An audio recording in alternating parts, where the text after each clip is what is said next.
Whatever the capability of AI writing, now or in the future, I don't think it'll ever take over authentic stories by real writers. AI is designed for convenience, speed, ease, and productivity, all useful things, if you're just manufacturing a product. But that's not what writing is, certainly not all it is, not to me. For me, writing is about the intention, the process, and the execution of creating something a person felt inspired to try to create. Art, in other words, and that's an inherently human thing that can't be replicated. And if you disagree, this video is probably not for you, just letting you know. I'm a writer and a freelance fiction editor, and I've already made a video about the damage I think AI can do, not just to your individual story, but to the general craft of writing, and I'll leave a link to that up there. Today though, let's talk about the practice of authentic writers telling authentic stories, and why I believe that'll never go away, whatever the advancements in AI writing. It's that word, authentic, that really brought me to make this video. The other day, I was looking for some stock footage to use for one of my videos, and on the site I use, I noticed there were two options. AI-generated content only, or authentic content only. So what? Well, this might not seem like a big deal, but I think it is. It tells me that businesses are already making a distinction between the two things, treating them differently, presenting them differently, and making sure that customers know what they're clicking on. The same concept, I think, is always going to be true to writing as well. One of the big pro-AI arguments that I hear is that readers don't care if something's AI generated anyway. You know what? Maybe they're right, to a point.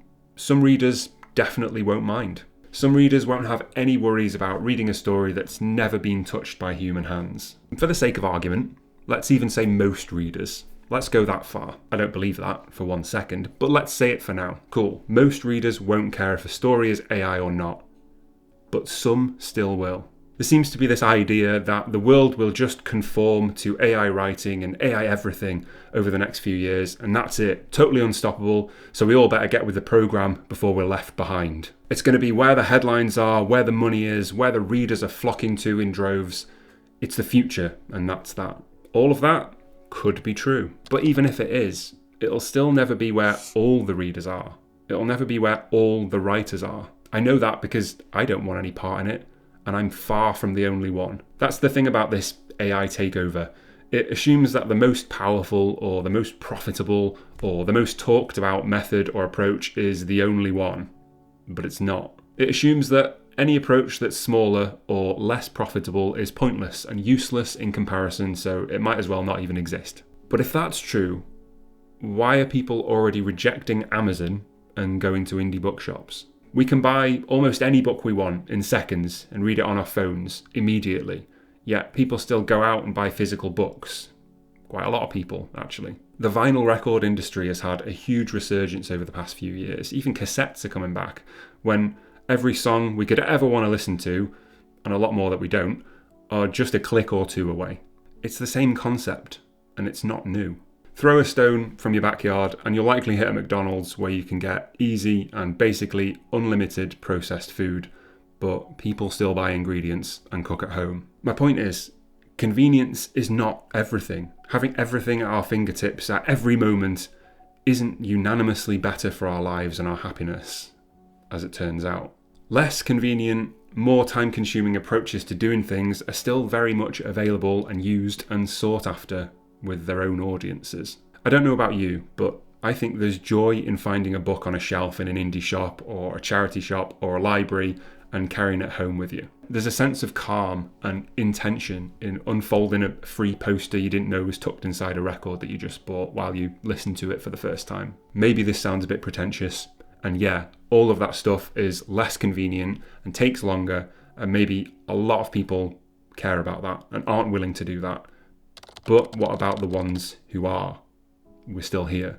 There are many reasons why people still do things like this. How we approach writing is a part of that. That video I made really helped me understand just how many writers actually feel the same way as me about that. And I'm not even saying resist all advancements, never change what we're doing, the old ways are the best. I'm not saying that. I'm just saying if you found something that works for you and you don't want to bring in AI or anything that you think could be a detriment to your story and your voice as a writer, that's okay. And there will be readers that will understand that and readers that will look for that. I know from learning to write and watching friends learn and working with writers directly as an editor that there's a ton of joy and satisfaction in our craft. Not necessarily because of end results even, of publication and outside validation, but because of our own progress and our skill and our sense of achievement in our work. Readers feel that as well, and it's important to them.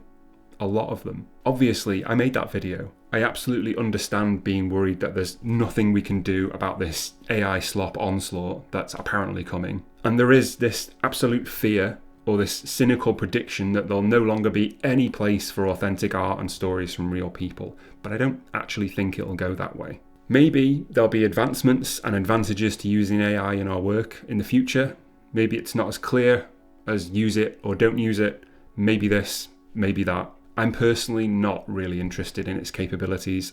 I already know what my process is. I already know how I've written every single story that I'm proud of, and I love that process. I'm not looking to change it. I also enjoy helping other writers reach a point where they feel the same way. That's pretty much my passion in life, and I know how much value there is in it. Those of us who feel the same just need to keep doing what we always do. Write stories with heart that readers with heart might want to read.